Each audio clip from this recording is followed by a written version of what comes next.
మందు మానేయాలని ఉన్నది మామా, మానేసే రందిలో ఫుల్లేస్తాను మామా.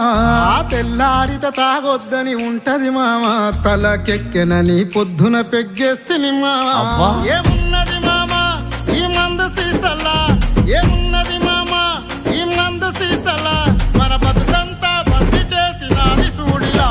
నీకు దండమే పెడతారు తాగుబోతులందరూ, గండమని తెలిసిన గుటగుట మింగేస్తుంటారు. దండమే పెడతారు తాగుబోతులందరూ, గండమని తెలిసిన గుటగుట మింగేస్తుంటారు.